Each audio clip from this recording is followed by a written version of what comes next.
do for, and I ask that all your questions be directed through the chair. Thank you. Adoption of the public agenda. I need a motion. Moved by Mr. Gray, seconded by Mr. Benito. Any questions? All in favor? It's carried. The adoption of the minutes of. You have a question? No? Adoption, where the hell's the minutes here? Adoption of the minutes of the July 20th meeting. I need a motion. Moved by Mr. Pocock, seconded by Sherry. Questions, errors, or omissions? All in favor? Go ahead. Yes. All in favor? That's carried. Thank you. So we'll move to our first application this evening. And that'll be one that was deferred. B2121, Roger and Linda Baldwin. And I'll turn it over to Corrine. Thank you, Mr. Chair. So the first application, as Mr. Chair stated, was an application that was deferred from the July meeting, and it was pending further information regarding whether the resulting surplus lot would still comply with the 25% lot coverage provision in the zoning bylaw. The calculation of the square footage of the existing structures was evaluated and sent to the committee via the planning report. So just to recap this application, the subject property is 50.75 acres in the agricultural district. That's the green and purple areas shown on the left. The applicants, Mr. and Mrs. Baldwin, are working with Mr. Gord Danaher, who wishes to purchase the retained farmland to be consolidated with his large farming operation. The application before you is for a severance of a surplus dwelling. We also have Mr. Edwin Hooker representing the applicants, and he is joining us today. So access for the retained farm lot is shown on the inset map on the right. And just to recap, the total subject lot, 50.75 acres, minus the surplus lot, which is 1.4 acres. And that will reduce the retained farm lot to 49.71 acres. Next slide, please. Just a quick look at the property and the outbuildings. As a refresher, the new property limits of the surplus would be contained to the mowed area and the on this property. This severance will not remove any agricultural land from production, and the existing home is in good condition. It's habitable and hooked up to municipal water, has a private septic system, which will require an inspection as per the standard conditions of a surplus dwelling. Next slide, please. Here's just the rundown of the calculations that we did not have for last month, but we do have here and was circulated. Proposed lot area is 45,000 square feet approximately, and then the calculated 25% coverage of that number is 11,276 square feet. So the total square footage calculated of all the buildings that you're seeing here on the screen actually came up to 7,354 square feet. Therefore, the building lot coverage is still under the 25% max provision for for the 25% that is going to be the surplus dwelling, which will be under by 3,921 square feet. Sorry about that. Next slide, please. In considering an application for consent, committee should have regard to the following. Is it consistent with the PPS? Provincial policy statement defines a residence surplus to a farming operation as an existing habitable farm residence, which is rendered surplus to the needs of the farming operation through consolidation. The farm lot is being consolidated by Mr. Gord Danaher's large farming operation. We have received the documents to support the sale of the farmland, which will leave the surplus to Mr. Baldwin. This application therefore meets the PPS criteria for a surplus lot. Further, it does comply with the official plan because it's a habitable structure. It has adequate services, meets the minimum lot for a surplus lot, but is not greater than 1 hectare in size. And there will be a restriction on the farmland that no new dwelling will be located on the septic system, as I noted, will be inspected as well as a condition. The zoning bylaw doesn't comply with the zoning bylaw. We do need a minor variance for two things, actually.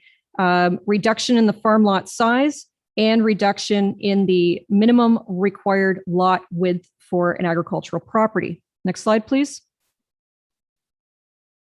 And that's just stated here. So the minimum lot area provision, we need a variance for, and the minimum lot width. When reviewing an application for a minor variance, we have to make sure that it meets the 4 tests. They are listed. Sorry, Sarah, can you go to the next slide?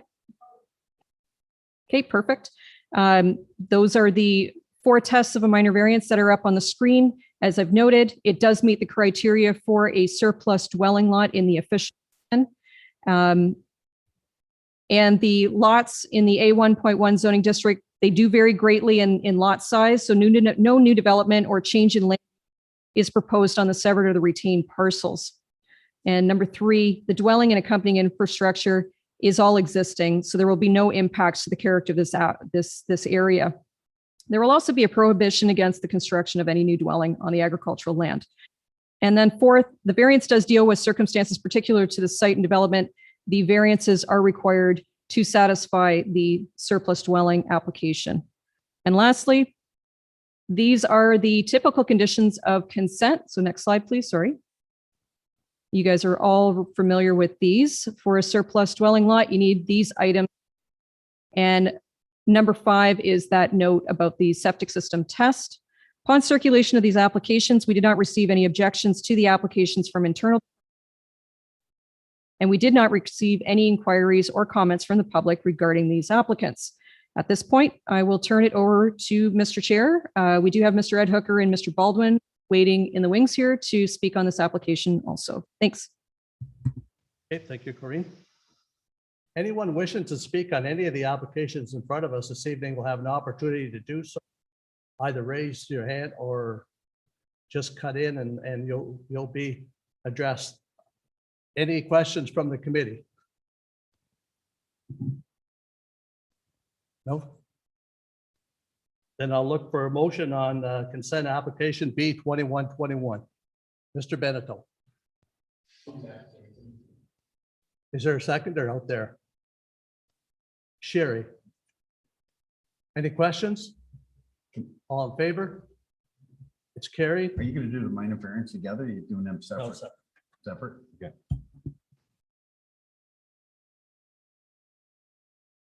On the minor application, A1521, need a motion.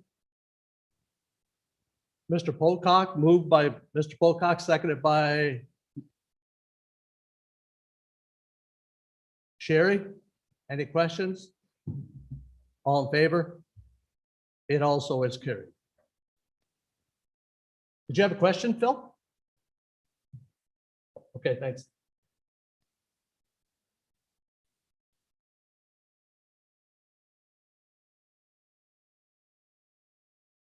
Okay. The chair, we have applicants Jose Damaso and Celeste Damaso. They will be coming into the council chambers in just a few moments. So please bear with us, to the committee members and the fellow applicants. We'll just be a moment getting the Damaso applicants in.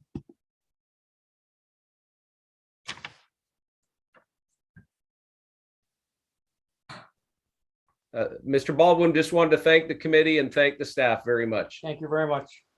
You're welcome. Thank you. Have a great day. I'm speaking to another matter lately, so you'll probably see my face on the screen here for a while longer. Very beautiful face, I might say. Flattery will get you everywhere.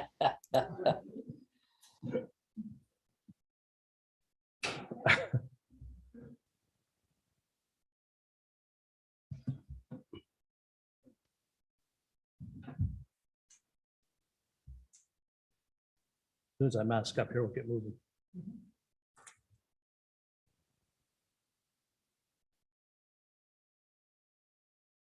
So on application B2421, I'll turn it over to Corinne.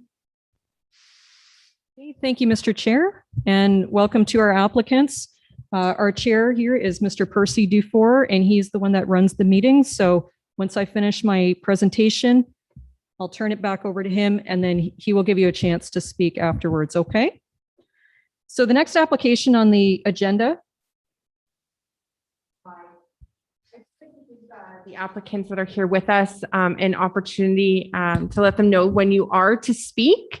There is a microphone that is in front of you. There is a button at the bottom of the microphone. If you push that, it will turn blue. When it's blue, that means everyone can hear you. When you are done speaking, please make sure that you push that button again. Otherwise, the camera will go all over the place, okay? Thank you so much. I'm so sorry. No, thank you very much, Sarah. So the next application on the agenda is a severance for a surplus dwelling. We have Jose and Celeste Damaso with us, and they're also joining us with.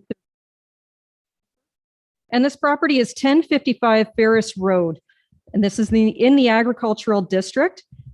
The subject size of the lot is 20 acres, and you can see that as the green area and the purple combined. The retained farm lot after the severance will be reduced to 18.28 acres. The farm lot is accessed directly from Ferris Road. There are no culverts or drains fronting this property. The property has one existing dwelling and two outbuildings on the subject lot. The dwelling is in good habitable condition, has a private septic system, and again, will require a septic inspection as a condition of any approval. Please note that the surplus lot does not extend all the way to the western property, that the retained farmlands will be one parcel. This proposal will satisfy all zoning provisions regarding lot coverage and setbacks for all the structures. Next slide, please. Top photos show here the severed parcel, existing dwelling, and outbuildings. The bottom left photo shows the rear grassed area behind the outbuildings that will revert back to agriculture. And the bottom right shows access to the retained farmland. And just for humor, this was the wonderful storm that we had that took the lid off of a house in Cottam. So that's what it looked like. Next slide, please. When considering an application for consent, the committee should have regard to the following: the PPS. The provincial policy statement defines a resident surplus to the farming operation as an existing habitable farm residence that is rendered surplus to the needs of the farming operation. Mr. and Mrs. Damaso are working with UCG Land Incorporated, who wish to purchase the farmland to consolidate their lands for a larger farming operation. The owners have submitted a copy of the purchase agreement and land consolidation form as evidence that the application will meet the criteria prescribed in the PPS for farm consolidation. Number two, the official plan is satisfied because this is a habitable structure, has adequate services, meets the minimum lot size for surplus lot, and not over 1 hectare in size. The surplus lot is going to be 1.72 acres in size, and that there will be a restriction on the retained parcel, stating that no house can be constructed on the retained parcel. The zoning bylaw will be satisfied if we grant relief today regarding the reduction of the farm lot size from existing, and also for the minimum lot width for an A1.1 zone property. Next slide, please. So just a little bit on the minor variance application that we are reviewing. It's for these two items: the reduction of the minimum lot size for a agricultural A1.1 zone. It will be reduced to 18.28 acres, and that's as a result of the 1.72 acre surplus dwelling. The relief also is for the required 200 feet width for an agricultural property. What they are proposing is 150 feet wide so that the agricultural lands will not be taken out of production. Next slide, please. And when considering an application for minor variance, 4 tests have to be satisfied. The general intent of the OP and the zoning bylaw are maintained in this case. The proposed variance is minor and desirable for the appropriate land use. There is no change in land use with regards to this. And again, no agricultural land will be out of production. Is it compatible with the character of the neighborhood? Yes, it is. There is actually no changes. There is no development being proposed on this. It is simply taking the existing house and accessory structures and severing them off from the farm. And lastly, the variance deals with circumstances particular to the site and development. These two variances that I mentioned are necessary in order to uphold the surplus dwelling. And lastly, should the committee choose to approve these applications, they would be subject to the typical conditions listed here. Again, Part 8 of the building code would have to be satisfied through a septic system inspection, and all conditions would have to be satisfied at this time next year. Upon circulation of these applications, we did not receive any objections to these applications from internal departments, external agencies, or from the public. So at this point, turn it back over to you, Mr. Chair, for discussion, and we have Mr. and Mrs. Damaso here to answer any questions that the committee may have. Okay, thank you. Do the Damasos wish to add anything to that? No, I think she's perfectly. Okay. Any questions from the committee? Okay. Mr. Beneteau, then Phil. Go ahead.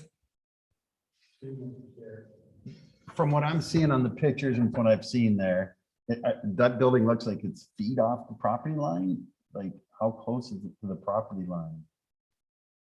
Through you, Mr. Chair, when you have an agricultural property and the barns are part of the main operation, you have to have 50 feet setback distance from the rear yard.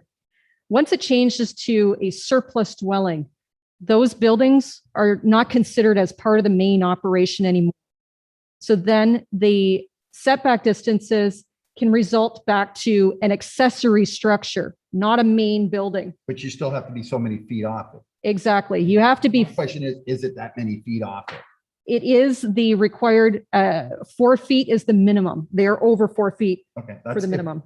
From Yep. what I could see and everything else, it didn't look like it. But Yeah. Okay. I'm Nope, good. that's a good question. Thank you. There used to be an apple orchard at one time, right? What's There that? used to be an apple orchard at one time. Oh, okay. Mr. Polkoff. Through you, the chair. My question is the purchaser.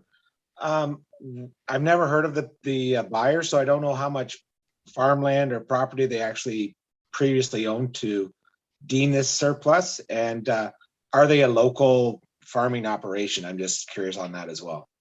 That's a good question. You want to answer it or turn it over to them? Mr. Chair, I did receive a farm consolidation form that listed the other properties that UCG owns. And that would have been included in the package for the application. But I will turn it back over to the applicants if they wish to add anything further to that. You can pull that down. The property across this, I'm sorry. The property across the street from us on the, that would be the east side of the Ferris Road, was just bought by this, I know the guy's name is Robert, but I'm not sure what the farm organization name is, ULG or. UCG, Yeah. yep. They had just recently bought the property there and they're doing all kinds of work to the land, putting in new drainage systems and whatnot. So I assume they're going to be around for a while because they wouldn't be spending all that money if they weren't. Okay, thank you. Does that answer your question, Phil? Yeah, I just wanted to make sure we're just not getting rid of a bunch of hobby farms in the area, right? So. Okay, thanks. Any other questions? Seeing none, I'll look for a motion on the application for the consent application B 2421. Looking for a mover. Moved by Sherry, seconded by Ray. Subject to the recommended conditions if we need to include that. I didn't hear what she said. Questions? All in favor? It's carried.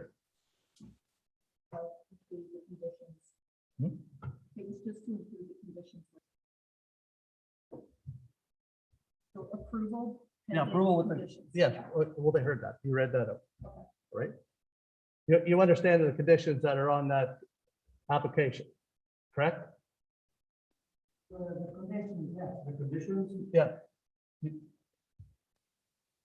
Cory, that's explained that day, has she not? Yep. Oh, I think she did send an email with some conditions. Yep, and I will follow up with you this week with regards to the explanation of the conditions and walk you through it. Okay? Okay, thank you. On that not got a motion on the floor. On that motion, all in favor? That's carried. That's a consent application. Minor variance, A1721, need a motion? I'll make a motion for acceptance subject to the recommended conditions. Was that Sherry? Moved by Sherry, seconded by Brian. I don't know if you have your hand up at any time and it's blocked out, or I'm not seeing it because of the glare.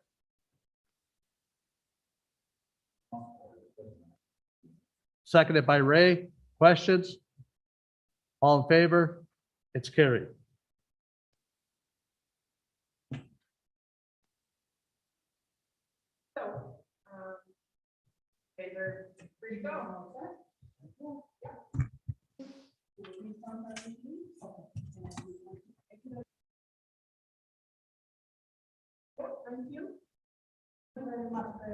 You're welcome. Thank you.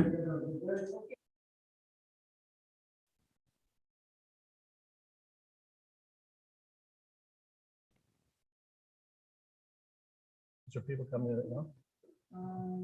No. Okay, application B 2521, Abraham and Maria Harms. And I'll turn that over to Corinne. Okay, thank you, Mr. Chair. So the next application, the applicants are Abram and Maria Harms. They are also joined by their agent, Mr. Dale Scratch, and their solicitor, Jim Rennick. The property address is 2804 County Road 12. And this is in the agricultural district. And the property in question is highlighted there at 2804 County Road 12. And then you can see the inset, what we're talking about here for the lot addition that is being proposed. So the lot addition is a small area. It's 0.19 acres in size. That's the purple area. And if you look on the air photo, you can see that it is a grassed area that's on the right side. The grassed area here has been manicured by Mr. Scratch for some time. This has not been in agricultural production. And they wish to add this lot addition in order in the future to potentially build a new garage so that they would be able to satisfy the setback distances from the side yard lot lines. And this is the only location that can be properly situated because the septic system is located on the opposite side. Okay, next slide, please. So just some photos of the property. What you're looking at here is Mr. Dale Scratch's property along the top. You'll notice the blue arrows do point out where that lot addition will be. Bottom left is actually the Harms's property. That's their the homestead with the farm. And then the middle, again, shows that property line transition between where the cornfield is and where the grass. Next slide, please. So in considering a consent application, the committee should have regard to the consistency with the policies of the provincial policy statement. A lot addition is permitted under the PPS. It's considered a small boundary change, being only 0.1 acres in area. The official plan is satisfied because lot additions are permitted for technical purposes, providing both parcels still comply with the provisions of the zoning bylaw. The applicant has submitted a minor variance to acknowledge the reduction of the existing farm lot size. This lot adjustment will have no effect on access to the property, no adverse impacts to the neighbors are. And lastly, the zoning bylaw, as a result of the consent, the following minor variance is necessary. Next slide, please. So we are looking to approve a minor variance with this consent application also, and it is because you have an existing farm size and you are reducing it. So as the zoning provision states, prescribes that a minimum lot area within the agricultural district 1.1 is to be 40 acres or as existing. So the lot area for the retained farm lot will be reduced from 97.5 acres to 97.31 acres. Next slide, please. And the standard 4 tests need to be satisfied. Number 1, yes, it is satisfied. Lot additions, technical purposes are permitted under the OP. And this is a small reduction. Number 2, yes, the relief will not have an impact on the neighbors. And lot sizes do vary in the agricultural district. No agricultural land is being taken out of production. Number 3, there will be no changes to the existing land uses, so character is not affected. And number 4, the variance deals with circumstances particular to the site and development. It is needed to recognize the reduction in the farm lot size. Next slide, please. And lastly, here are the typical conditions that would be applied to a lot addition consent should the committee wish to approve application. Upon circulation of this application to the public, internal departments, external agencies, we receive no objections. At this point, I'll turn it back over to Mr. Chair. And we do have Mr. Jim Rennick, Mr. Harms, and Mr. Scratch here to speak to this application if necessary. Okay, thank you. Do you wish to speak on the application? Yes, I wouldn't mind saying a few words. Go ahead. So good afternoon. I'll just jump right in. So over the past several years, my wife and I have been expanding our flower and vegetable gardens on our property. As a result, we've discovered a need for a workshop and additional storage space. Currently, the only storage and work area we have is within that small shed you saw in the diagram at the back of our property, as the garage, even associated with our home, had been converted to a great room by the previous owner prior to our purchase. So the small shed, unfortunately, hasn't met our needs as we've grown, forcing us to actually rent a unit outside of town, specifically for the storage overflow. So we'd obviously like to terminate that rental ASAP.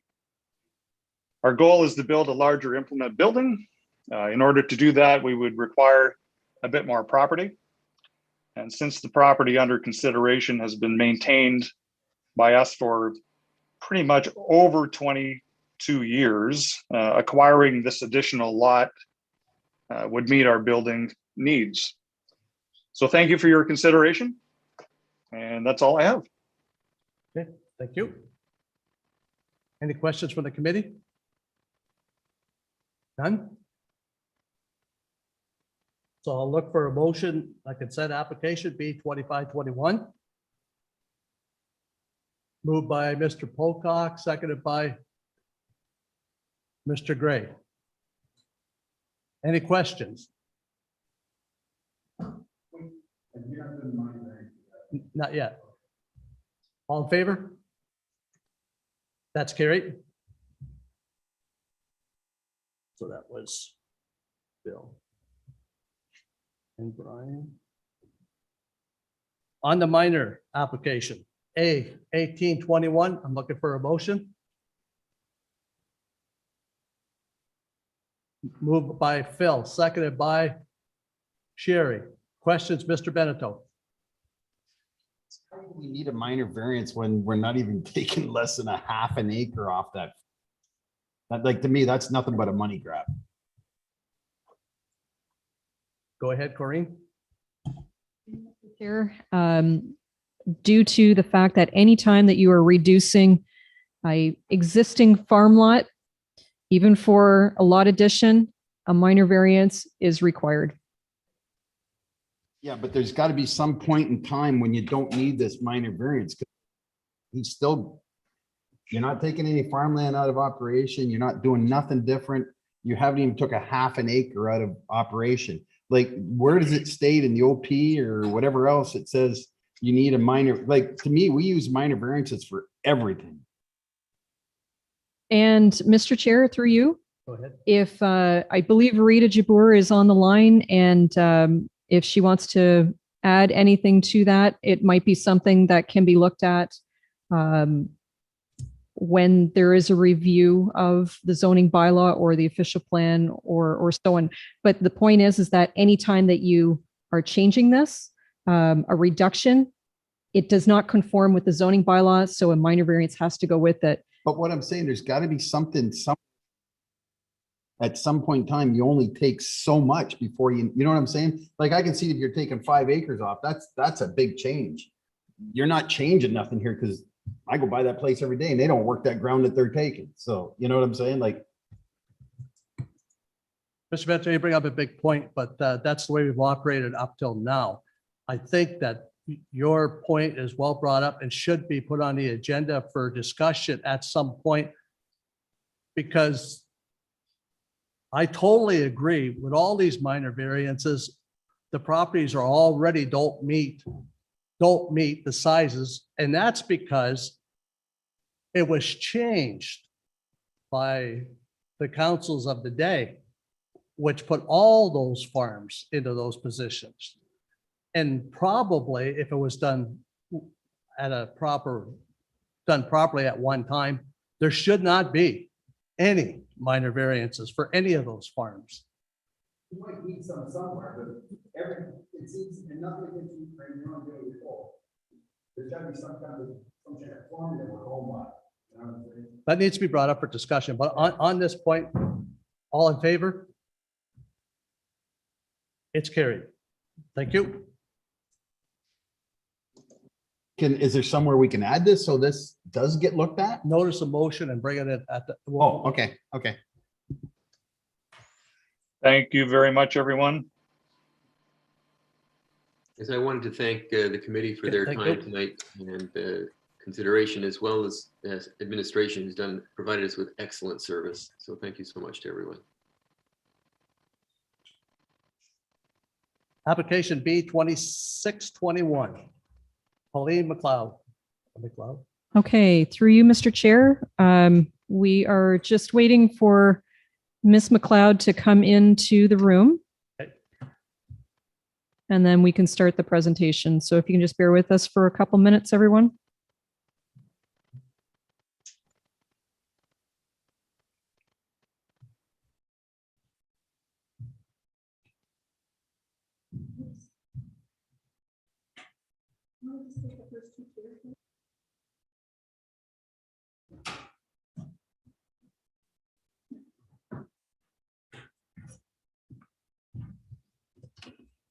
Okay, thanks for being patient, everyone. Mr. and Mrs. McLeod, and Mr. and Mrs. McLeod, just so you are aware, our chair is Mr. Percy Dufour, and everything is the whole meeting is run through through the chair. So I'm just going to do my presentation right now. And then once I am finished, it's going to be turned back over to the chair. And then he's going to ask if anybody in the audience wishes to speak. And it'll be at that time, if you want to add anything to the presentation, you can, okay? Okay. And one last thing too, is you have microphones in front of you. How you work them is simply tap the button on the bottom. You'll notice that a little blue ring will come on for the microphone. You just need that on when you're ready to speak, okay? Okay. So the next application is B2621, as Mr. Chair stated, for Miss Colleen McLeod. And the property is 220 Pareto Avenue. And you can see that shown on the left-hand side. 220 Pareto Avenue is the combination of the blue area and the green area on the left-hand side. Total subject area shown on that left side is 7,200 square feet. And the purple area on that left side, left photo, shows the severed parcel is 2,200 square feet, as this is a lot addition proposal. So that purple area is proposed to be added to the property just to the south, which is shown there as 200 Pareto Avenue. Ms. McLeod lives just south of the subject property identified as 200 Pareto. So 200 is her main residence, but she owns the subject lands at 220. It is currently a vacant house, and it has a large garage structure at the rear of it. She is looking to sell her vacant smaller home in the future, but wishes to add the large garage behind it to her current residence at 200 Pareto. You can see that demonstrated on the sketch on the right. That is what the final property extents would look like. Ms. McLeod and her husband utilize the garage currently for storage of their cars and lawn equipment and is currently acting as an accessory structure to their main house at 200 Pareto. The smaller home is surplus to their needs and they wish to renovate it and potentially sell it in the future. This adjusted lot size will still satisfy the zoning bylaw provisions for the front, rear, and side yard setback distances, as well as lot coverage. It will also provide an adequate rear yard amenity area. The owners are willing to install a fence to delineate the backyard for this configuration. Although no new development is being proposed, this would result in an L-shaped property, as you can see here, that is not a typical neighborhood development pattern. There are, however, a few examples of irregular lots in the neighborhood, as I'll show you in the next slide. So the neighborhood is a mixture of lot sizes, narrow, longer, wider, and shorter. Okay. The yellow arrow is just showing you an example of an L-shaped lot that is across the street from this property. And the committee did agree to this 2 years ago. The dark blue arrows are just showing you irregular lots of record. And the light blue arrow shows you a lot typical of a comparable and is small in nature. Next slide, please.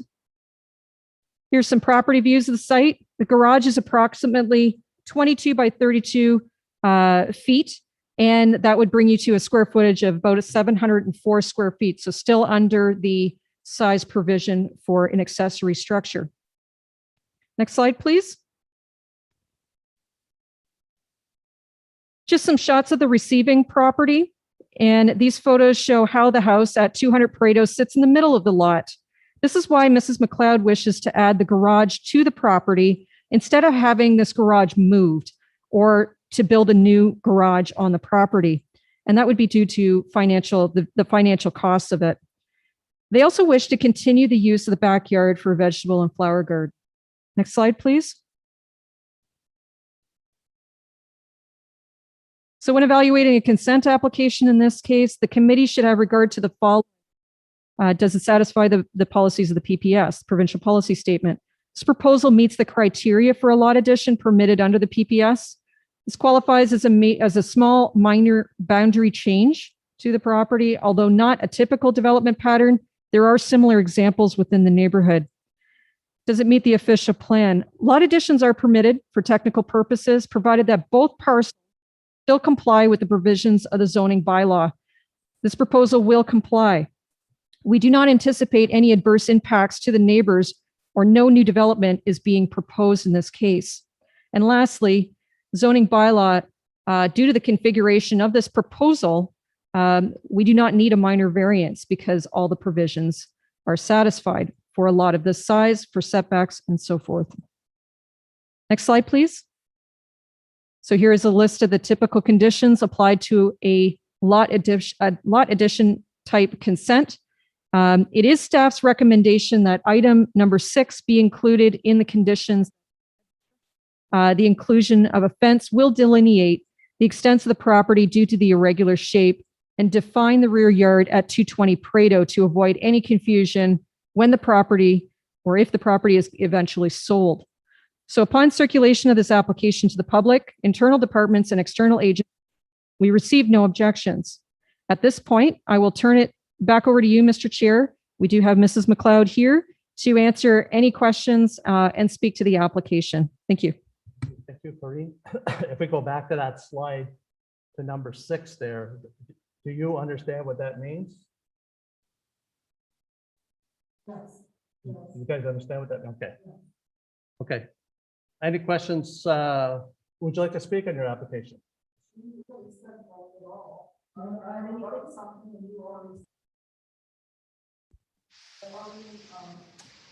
I think that Corinne did a great job. Okay, thank you. Questions from the committee? Seeing none? Mr. Beneteau. With this, like, I know you showed us a lot of irregular, through you, Mr. Chairman, you showed us a lot of irregular things through area. But now we're starting to make irregular lots.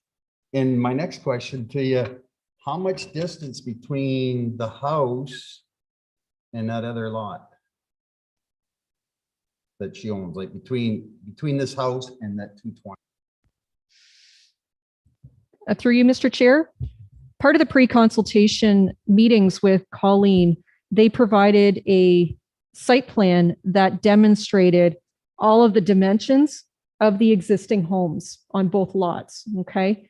And that is where we could come to the conclusion that they have satisfied all of the zoning provisions. I understand what you're saying. So therefore, she would be satisfying the 4 feet on the 25 feet from the front, the 25 feet from the rear, and then also the 5,000 square foot minimum size for a lot in the residential zone. I know where you're going, but I don't think I'm wanting to Please know clarify. if they want to get back to that building.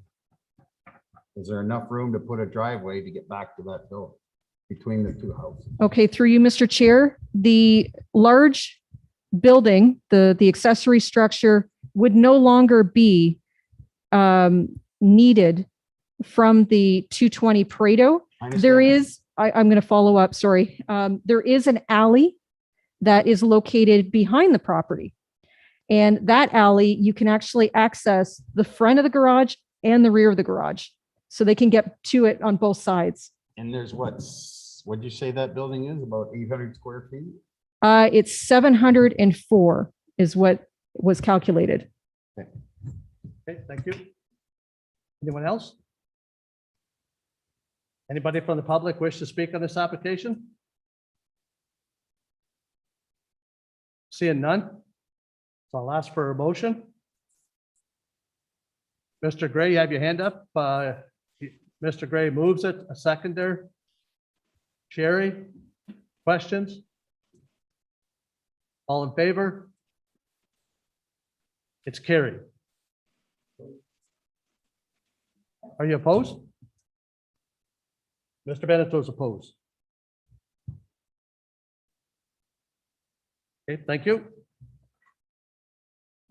Okay, so Thank the you. application's been approved. Oh, thank you very Okay. much. So you're gonna tell her, she'll tell you the time frame.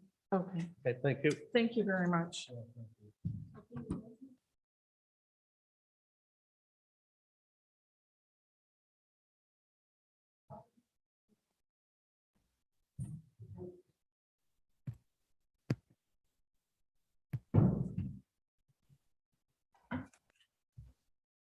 Okay. On the next application, B 2721 will be for Mary Chapel. Okay. Thank you, Mr. Chair. So the last application on the agenda today is the consent and minor variance application that's going to be presented together again. And it is for the severance of a surplus dwelling. And the owner is Mary Chapo, and she has her agent joining us today, whose name is Edwin Hooker, and he's still on the call, which is good. The property is 12072 County Road 15. That's in Colchester North, and it is in the agricultural district. Subject size, the total subject size is 97.54 acres. And the proposed surplus dwelling lot, pardon me, I'm going to take this off now. The proposed surplus dwelling lot is 1.39 acres, which will leave the retained lot to 96.15 acres in size. So the farm lot is accessed via County Road 15 and also County Road 13. Air photo with the large blue arrow. And just for the committee's information, there were previous lots historically created from the original. These were created at a time when retirement lots were still permitted. They were created in 1997. And for the committee's information, the year that retirement lots were phased out was 2005. So since then, from 2005 to 2020 PPS, the 2020 PPS still allows surplus lots to be created if they meet the criteria prescribed in the PPS and our official plan. Next slide, please. A few photos of the property, the existing dwelling and the outbuildings. The existing home is in good habitable condition. It's hooked up to municipal water and has a private septic system, and that will require an inspection as per typical for a surplus severance.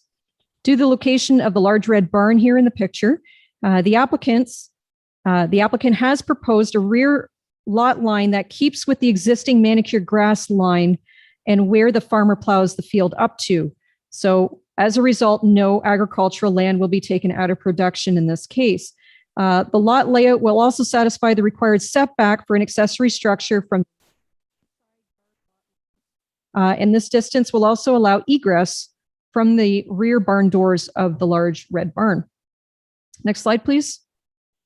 So when considering an application for consent, committee should have regard to the following. Does it comply with the provincial policy statement for agricultural lot severance?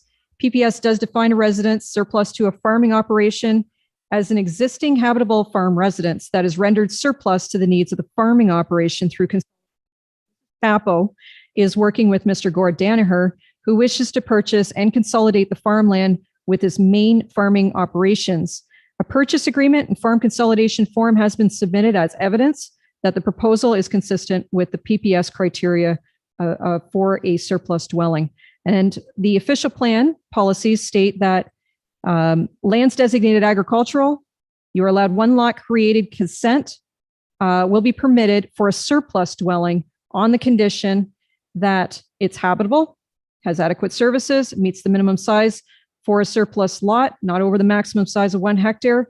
And there is going to be a restriction on the farmland that no future dwelling can be erected. The retained farm lot, as I stated, has access. Zoning bylaw, we do need a minor variance, is necessary to create a surplus lot that is less than 40 hectares or is existing for an agricultural lot. This site meets the required lot width for the A1.1 zone. Next slide, please.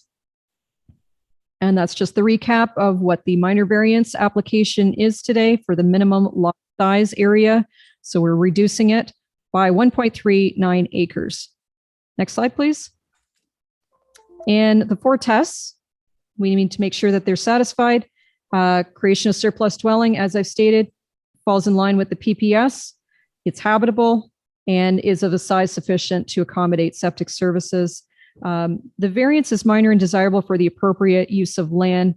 Lots in the A11 zoning district vary greatly in lot area, and no new development is proposed on the severance or the retained parcels. And number 3, the dwelling and accompanying infrastructure are existing, so there will be no impacts. There will also be a prohibition against the construction of any future dwelling contained. And lastly, number 4, it deals with circumstances particular to the site and the development. Yes, the minor variance is necessary in order to accommodate the reduction in farm parcel. Next slide, please. Should the committee choose to approve this application, approval should be subject to satisfying the following typical conditions listed. Upon circulation of these applications, we did not receive any objections to these applications from internal departments, external agencies, or the public. So at this point, I will, this concludes my presentation. So I'll turn it back over to you, Mr. Chair, for discussion. And Mr. Ed Hooker and is representing Ms. Chappell on this one. Thank you, Corinne. Mr. Hooker, would you like to add anything to that?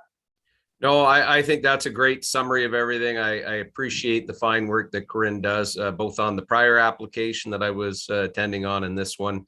I think she correctly describes the need for that little grassed area behind the barn, which kind of bumps things out a little bit. But I'm happy to answer any other questions you have. Okay, thank you. Is there any questions from the committee?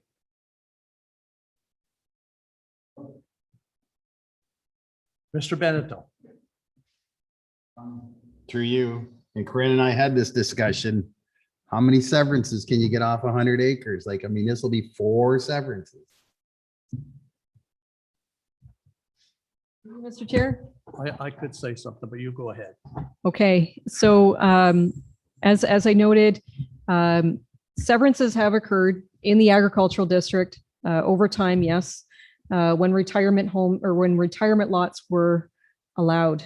And When the 2005 PPS came in, that privilege was revoked. Okay. Surplus dwellings was the only way that you could ever add another segment, another lot. So because of that, that's why the PPS policies invoke the need for a restrictive covenant or a restriction on that farmland. So they don't want you to continuously create more and more lots. This is the last one that can be created. So at the time in 1997, there was some previous lots created. I know that we do have potentially Mr. Malash on the line with us as well today. He can probably speak to that better than I can. But those were permitted at that time. Today's rules, today's policy does not allow any more than that surplus lot. And then the restriction comes into play on the retained. Hopefully that's the best way I can probably explain it right now. If Rita Jabour is on the line again, she can probably answer it as well. But Ed, do you want to add anything to that? I think, Corinne, I think you've covered it. I think Mr. Okay. Beneteau understands it as well. Is that not correct? I understand that. Again, like I said, before. Now, we've been doing it all along, Mr. Beneteau.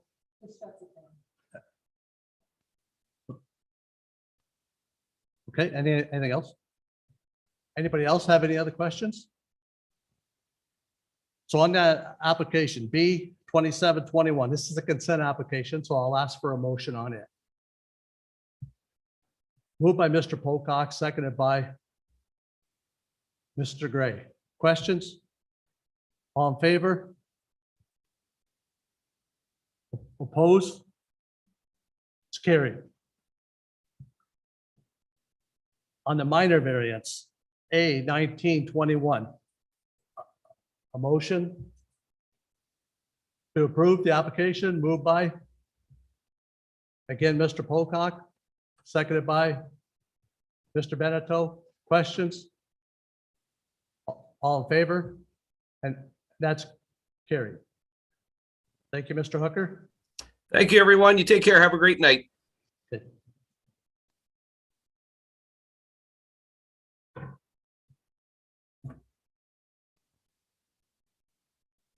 Who seconded the first one? Who seconded the first one? Who seconded the first motion? Sherry.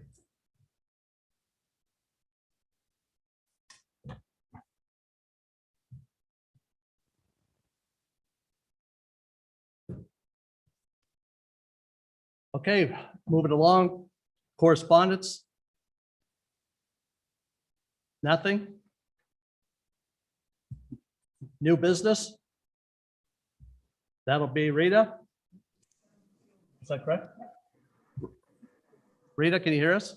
Yes, through you, Mr. Chair, good evening.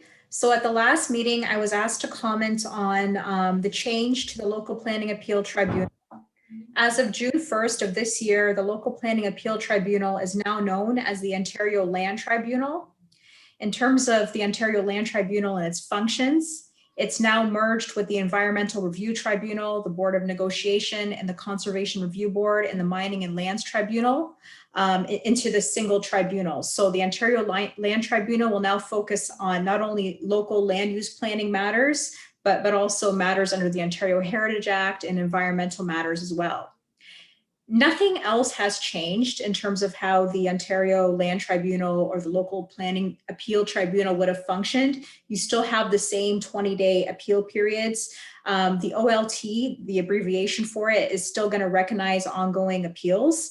So nothing's changed in that sense. It's just a merger of those tribunals to create one single forum to better resolve disputes and also to ensure there's no overlap between cases, because there might be a couple tribunals that are dealing with the same property or the same cases. So this was really done to reduce those delays and to eliminate those overlaps.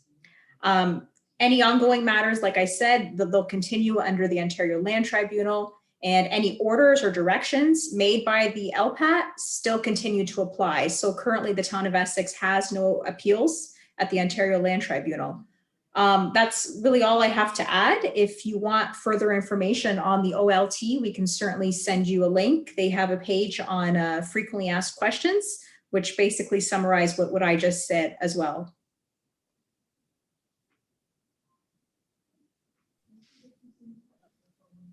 Rita, you have anything else for us this evening? That's it, unless you have questions for me.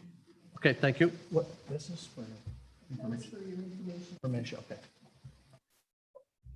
Okay, so notice of motion, Mr. Beneteau.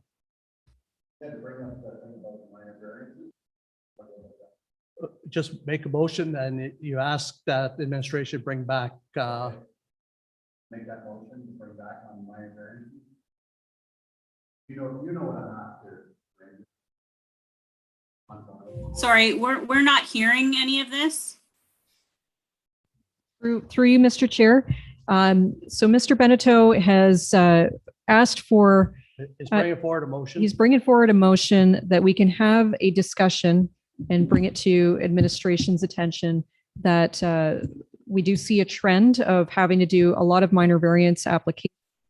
And if there is anything that administration can do, whether looking at the zoning bylaw, if there's an amendment, have an answer for you, obviously, right?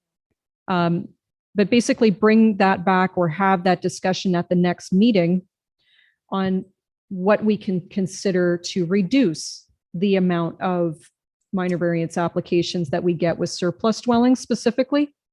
No, not just surplus dwellings. It seems, it's on. Yep, you're good. It seems like it doesn't matter what it is, there's a minor variance tied to the end of it. And like I say, you've got to have some kind of chart, or not a chart, but something you go by that says, like I'll use, for example, those people just left, they didn't need a minor variance. Why? Because they met all of the requirements But you took of the land away zoning from that. bylaw.